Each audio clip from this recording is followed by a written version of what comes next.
জুলাই গণ অভ্যুত্থানের বর্ষপূর্তি উপলক্ষে সারা দেশে বিজয় র্যালি করেছে বিএনপি। বুধবার বিভিন্ন জেলায় এই আয়োজন হয়।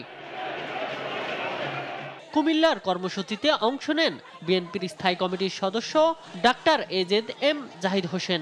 নির্বাচন সামনে রেখে দিক নির্দেশনা দেন নেতাকর্মীদের। জনগণকে ঐক্যবদ্ধ করতে হবে, সাধারণ মানুষগুলোর কাছে ৩১ দফা কর্মসূচি, যেটি আজকে শুধু বিএনপির কর্মসূচি নয়, তারেক রহমানের কর্মসূচি নয়, সারা বাংলাদেশের গণতন্ত্র মানুষের কর্মসূচি হচ্ছে ৩১ দফা কর্মসূচি। ভোলায় দলীয় কার্যালয়ের সামনে থেকে শুরু হয় বিজয় মিছিল। পরে সমাবেশে অংশ নেন নেতাকর্মীরা। নাটোরে বিজয় র্যালিতে অংশ নিয়ে নেতাকর্মীরা বলেন, গণতান্ত্রিক ধারা ফিরিয়ে আনতে অন্তর্বর্তী সরকারের অধীনে নির্বাচনই একমাত্র পথ। বরিশালের বিজয় র্যালি শেষে হয় সমাবেশ। বক্তব্য রাখেন বিএনপির স্থায়ী কমিটির সদস্য ডাক্তার সেলিনা রহমান।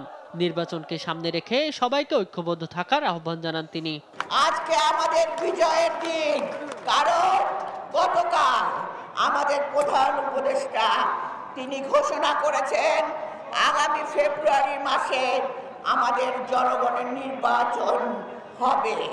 আর সেই নির্বাচনের লক্ষ্যে আমরা কাজ করেছি এতদিন, কারণ জনগণের সরকার ছাড়া জনগণের অধিকার কখনো জবাবদিহি ছাড়া প্রতিষ্ঠা হয় না।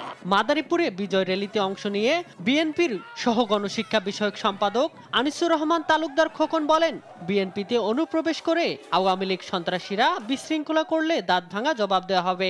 সমাজে যদি কোনো ধরনের বিশৃঙ্খলা করার চেষ্টা করেন, এই বাংলাদেশ জাতীয়তাবাদী দলের জিয়া সৈনিকেরা আবার কিন্তু দাঁত ভাঙা জবাব দেবে, কিন্তু বলে দিলাম।